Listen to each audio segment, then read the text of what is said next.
transmettre ce que j'ai reçu. Deuxième partie, on va lire Exode 18. Jéthro, prêtre de Madian et beau-père de Moïse, apprit tout ce que Dieu avait fait en faveur de Moïse et d'Israël, son peuple. Il apprit comment Dieu avait fait sortir les Israélites d'Égypte. Alors il amena Séphora, la femme de Moïse, que celui-ci avait précédemment laissé repartir chez elle, ainsi que les deux fils de Séphora. L'aîné s'appelait Gershom, émigré en ces lieux parce que Moïse avait dit « Je suis un émigré dans une terre étrangère ». Il avait nommé le cadet Eliezer « Mon Dieu me secourt », en disant « Le Dieu de mon père m'a secouru et m'a délivré de l'épée du Pharaon ». Jéthro se rendit donc auprès de Moïse dans le désert avec la femme et les fils de Moïse près de la montagne de Dieu où Moïse avait dressé son camp. Il lui fit annoncer « Moi, Jéthro, ton beau-père, je viens te rendre visite avec ta femme et tes deux fils. » « Je suis trop content de te voir. » Il sortit à la rencontre de son beau-père, se prosterna devant lui et l'embrassa. Je ne vais pas le faire. Ils prirent réciproquement leurs nouvelles, puis entrèrent sous la tente. Moïse raconta à son beau-père tout ce que l'Éternel avait fait au Pharaon et aux Égyptiens pour délivrer Israël. Il lui parla aussi de toutes les difficultés qu'ils avaient rencontrées en chemin et lui dit comment l'Éternel les en avait délivrés. Jéthro se réjouit de tout le bien que l'Éternel avait fait à Israël, qu'il avait délivré des Égyptiens. Loué soit l'Éternel, qui vous a délivré des Égyptiens et du Pharaon, qui a libéré le peuple de la domination des Égyptiens. À présent, je reconnais que l'Éternel est le plus grand que tous les dieux, car il l'a montré alors que l'on tyrannisait les Israélites. Puis Jéthro, beau-père de Moïse, offrit à Dieu un holocauste et des sacrifices. Aaron et tous les responsables d'Israël vinrent partager le repas sacré avec le beau-père de Moïse en présence de Dieu. Le lendemain, Moïse siégea pour rendre justice au peuple. Du matin au soir, les gens se tinrent devant lui. Lorsque le beau-père de Moïse vit toute la peine que celui-ci se donnait pour le peuple, il lui dit « Pourquoi agis-tu de cette façon pour traiter les affaires du peuple ? Pourquoi sièges-tu seul et pourquoi tout ce monde attend-il debout du matin au soir pour se présenter devant toi ?» C'est que les gens viennent me trouver pour consulter Dieu lorsqu'ils ont un différend. Ils viennent à moi et je suis fatigué, mais je sers d'arbitre entre les parties. Je leur ferai connaître les ordonnances de Dieu et les lois de Dieu. Moïse, ta façon de faire n'est pas bonne. Tu finiras à coup sûr par t'épuiser, toi et le peuple qui est avec toi, car la tâche dépasse tes forces. Tu ne peux pas l'accomplir seul. Maintenant, écoute le conseil que je vais te donner et que Dieu te vienne en aide. Ton rôle est de présenter le peuple auprès de Dieu et de porter les litiges devant lui. Tu dois aussi leur communiquer ses ordonnances et ses lois, leur enseigner la voie à suivre et la conduite à tenir. Pour le reste, choisis parmi le peuple des hommes de valeur qui craignent Dieu, respectueux de la vérité, incorruptibles. Tu les placeras à la tête du peuple comme chefs de milliers, chefs de centaines, chefs de cinquantaines et chefs de dizaines. Ils seront en tout temps à la disposition du peuple pour juger les affaires ordinaires, et ils ne porteront devant toi que les affaires importantes. Mais ils jugeront eux-mêmes les cas faciles à régler.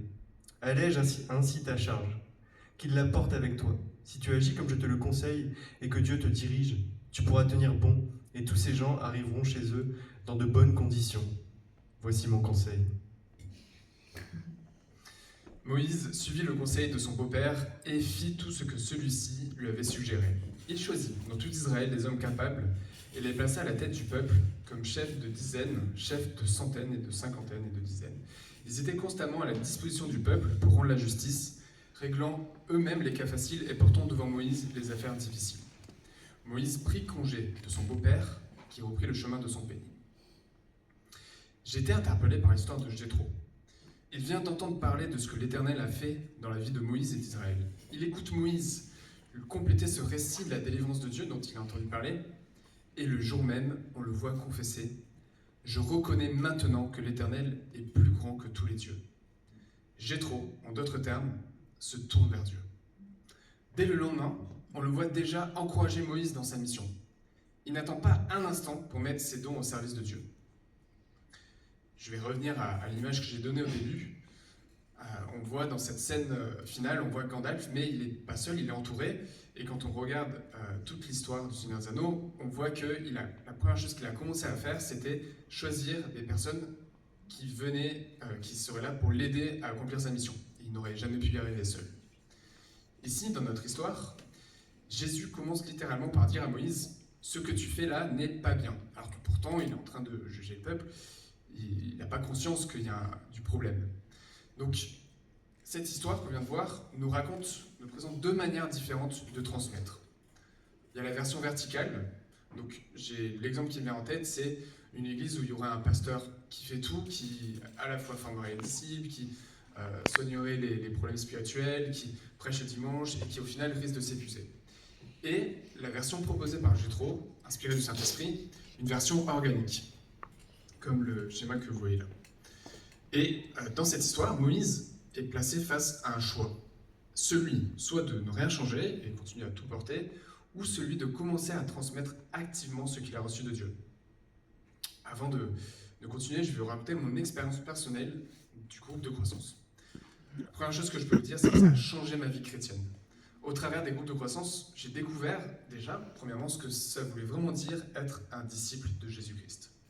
J'ai ensuite découvert les amitiés en Christ, quelque chose que j'avais personnellement pas expérimenté jusque-là, et je me suis fait des amis à vie. Quand je vais où que j'aille, enfin dans les villes où j'ai été, je sais que ces gens-là, je peux les appeler et les voir, et ils m'accueilleront chez eux comme un ami pour toute la vie. La première fois que j'ai fait un groupe de croissance, c'était en 2015. Donc il s'appelait Teddy, c'était un jeune qui venait de se convertir et on partageait nos luttes, on s'encourageait à lire la Bible. Et en fait, si je vous parle de Teddy, c'est parce que suite à un déménagement, je l'ai perdu de vue. Ensuite, j'ai continué des groupes de croissance en changeant à peu près tous les 2 ans parce que généralement il y avait des déménagements. Et l'autre jour, en fait, j'écoutais une super belle prédication de l'église des Deux Rives à Toulouse sur le thème « Tu ne voleras point ». Souvent, j'ai un peu du mal à accrocher vraiment à une conversation quand je l'écoute en audio. Et là, j'étais à fond, je trouvais qu'il s'exprimait vraiment bien, son ton était accrocheur. Clémentine me dit « Ouais, il prêche vraiment bien ».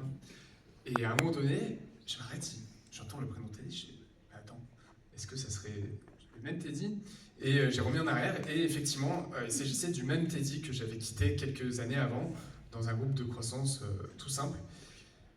Et qui aujourd'hui, je ne peux que constater qu'il a un vrai talent pour la prédication qu'il est en train de mettre au service de son église et même au-delà. Et ça m'a vraiment encouragé. Je souhaite à chacun de vous ici de vivre la même chose dans 5 ans ou dans 10 ans. Pour revenir à Moïse, il ne se contente pas de recruter des simples exécutants. Il choisit des personnes qui sont dignes de confiance, à qui il transmet sa mission, celle de prendre soin du peuple. Ce qui inclut, ça a été cité plus tôt, leur enseigner les ordonnances de Dieu et leur faire connaître le chemin qu'ils doivent suivre. Est-ce que ça vous rappelle quelque chose ? 1500 ans plus tard, lorsque Paul s'adresse à Timothée, il lui donne le conseil suivant. C'est 2 Timothée 2:2, si certains veulent noter. « Ce que tu as entendu de moi, en présence de nombreux témoins, confie-le à des hommes fidèles qui soient capables, à leur tour, d'en instruire d'autres. » Le conseil n'a pas changé en 1500 ans. Paul était disciple de Jésus et Timothée était un des disciples qu'il avait formé. Dans ce passage, on voit Paul en train de transmettre à Timothée le dernier commandement donné par Jésus à ses disciples, en Matthieu 28:19. « Allez, faites de toutes les nations des disciples, leur enseignant à observer tout ce que je vous ai commandé. »